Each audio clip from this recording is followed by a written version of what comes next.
that Jesus is the author and the perfecter of our faith. The author and the perfecter of our faith. So Jesus not only saves us by His grace, Jesus not only saves us and redeems us, but He is the one who shows us how to live as Christians. So we should not just stop at praising Jesus and not try to follow Jesus. We have to praise Him through following Him, through becoming like Him, through seeing in His life the model for our lives, through seeing in His life the example for the way we are to live. He's the author and the perfecter of our faith. And sometimes we come across in scriptures the ones that we have just read. And we came across this passage where he says that he went into Nazareth, which is his hometown, and he went on the Sabbath day into the synagogue. So he strolled right into Elmer's Baptist Church. He walked down the aisle. He didn't take a bulletin. He went all the way down the aisle when it was a little break after passing of the peace. He got up when he read the scripture, and he read this part in Isaiah. The Spirit of the Lord is on me, because He has anointed me to preach good news to the poor. He has sent me to proclaim freedom for the prisoners and recovery of sight for the blind, to release the oppressed, to proclaim the year of the Lord's favor. It says he rolled the scroll up, gave it back to the attendant, sat down. Everyone's looking at him because he wasn't assigned to read the scripture. And they began to say, and then he began by saying to them, today, before you, this scripture has been fulfilled. So he walks into his hometown. These are the people who have seen him growing up. These are the people who know about the accidents he has had. These are the people who know about the school he went to. These are the people who know him. And he walks back into his hometown after being away for some while. And he walks into church, grabs the scripture, reads to them the scripture, and says, it has been fulfilled before you. And this was a big move. Now before this, what Jesus just did was he essentially said to them, this is my mission. Now, I have come to preach the good news. The Spirit of the Lord is upon me, because He has anointed me to preach good news to the poor.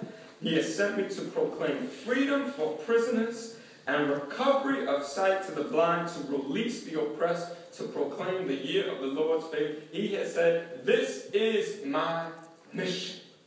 And this is what I'm about now. Now before this, what we don't sometimes always know is before this situation, before he went into his hometown, before he went to this church, he was in the wilderness, tempted for 40 days. And that is the lesson for us. Before Jesus can decree and proclaim God's will in his life, he needed to go through the wilderness. It was in the wilderness that he, through being tempted by Satan, he engaged with God and with himself, and God revealed to him what was God's will for his life. God revealed to him what was God's will for his purpose here on earth for the next 3 years. Without going through the wilderness, he wouldn't have had this moment. And so Jesus was first baptized, but then he was led into the wilderness to be tempted and tested, and not only to struggle with Satan, but to be revealed to him by God what his will is for us. And it was in our wilderness moments where God shows us his will in our lives. In the wilderness, Jesus was there for 40 days. I know you all probably know the story, but I'll give it to you briefly. In the wilderness, he was there for 40 days. And he got very, very, very hungry. Right? Very hungry. Now, being in the wilderness is this. A wilderness is probably the complete opposite of Queens, New York, or New York City. Wilderness is a place where there are no roads. There are no signs. It's not just desert. If you could be in a wilderness in a forest, you could be in a wilderness in a rainforest. A wilderness is where you walk in and there is no sign saying, keep going right and you'll hit Broadway. There's nothing. There's no stoplights, there's no roads, it's just chaos. There's nothing there. But in the wilderness is where you have to figure out for yourself where you are going. You have to figure out and learn the signs for yourself in order to get you out of that place. And in the wilderness, Jesus went to a place where there was no signs, no roads, no maps, no stoplights, and he was there by himself, except not really. When he was by himself, then he was tempted by Satan. And the temptations were interesting. One of the temptations is you're hungry. Why don't you turn the stone into bread? But that wasn't just the only temptation. Here was what Satan really said. If you are the Son of God, then turn the stone to bread. The turning of the stone to bread wasn't about hunger. The turning of the stone to bread was about identity. If you really are the Son of God, and if God really loves you, God would have given you special entitlements, special powers for you to be able to turn this stone to bread. So prove it to me that you really are the Son of God.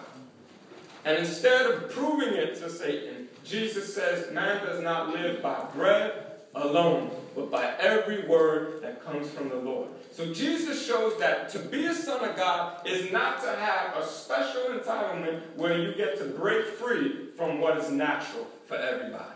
In other words, Jesus chose to go the natural route like every single one of us would have to go, because there's not one person in here who could turn some stone into bread if they're hungry. If they would, I know you would have done it a bunch of times already.